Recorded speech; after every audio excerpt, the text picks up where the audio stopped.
Sir முழுநேர அரசியல்வாதி அப்படிங்கிற ஒரு விஷயத்த சொன்னீங்க. உங்க தம்பி விஜய் சினிமாவை குவிட் பண்ணிட்டு முழுநேர அரசியல்வாதியா வரப்போறேன்னு சொல்லியிருக்காரு. அது அவர் இஷ்டம்.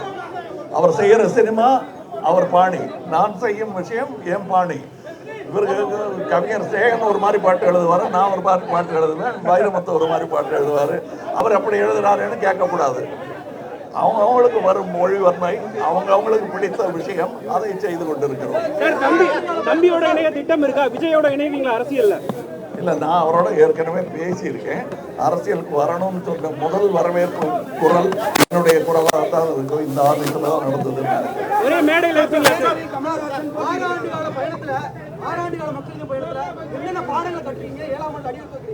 நிறைய பாடங்கள், எது செய்யக்கூடாது என்பதை எல்லாம் கற்றுக்கொண்டோம்.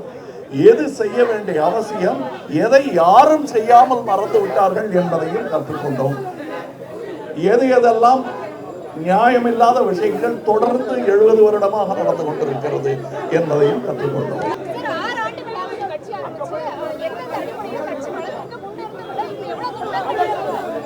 இல்லை, கட்சியின் வளர்ச்சி இப்ப நான் சொன்னேன் தெரியுமா, கோயம்புத்தூர்ல தோத்துட்டீங்களே அப்படிங்கும் போது அந்த எண்ணிக்கை நீங்க கொடுக்குற கணக்கு நான் பார்த்த கணக்கெல்லாம் பார்க்கும்போது 1728 ஏதோ ஒரு எண்ணிக்கை வருதுங்க.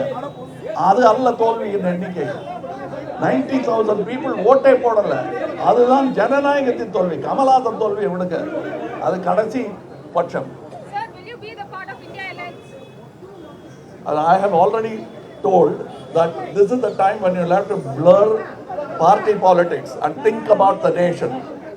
Anybody who thinks selflessly about the nation, my Makkal Needhi Mayyam will be part of it.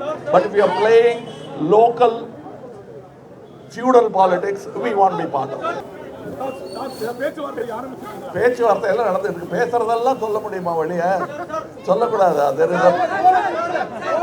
இது என்ன பார்லிமெண்டா? நினைச்சதெல்லாம் பேசுறதுக்கு பிரஸ் மீட்டுங்க, மரியாதையா இருக்கணும்.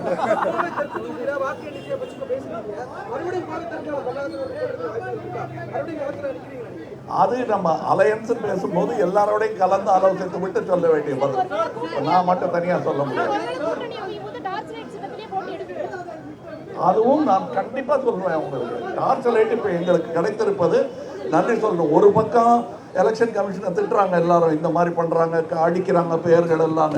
இன்னொரு பக்கம் எங்களை மதித்து ஒரு சின்ன கட்சிங்கிறத கூட பெரிதுபடுத்தாமல் அவர்கள் எங்களுக்கு டார்ச் லைட் சின்னம் வேணும் போது நேர்மை மனதில் கொண்டு எங்களுக்கு அவர்கள் அதை கொடுத்திருக்கிறார்கள் என்பது நல்லவர்கள் எல்லா இடத்திலும் இருக்கிறார்கள் என்பதற்கான சான்றாக இருக்கிறது.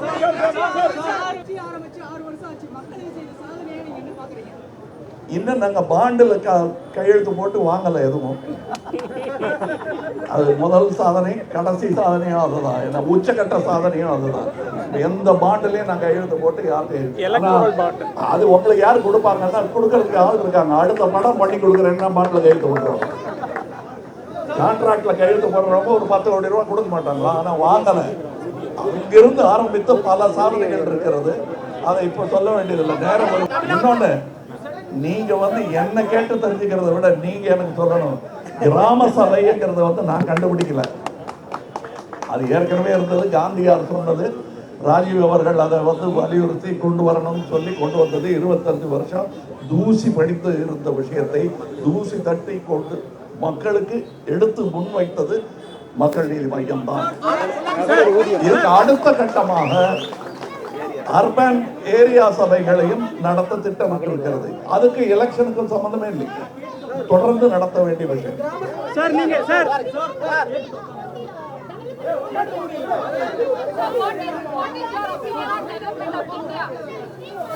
it can be faster. I've been watching other nations who have been behind by 30 years as compared to India, but we are moving slowly because we are full of hyperbole and very little action.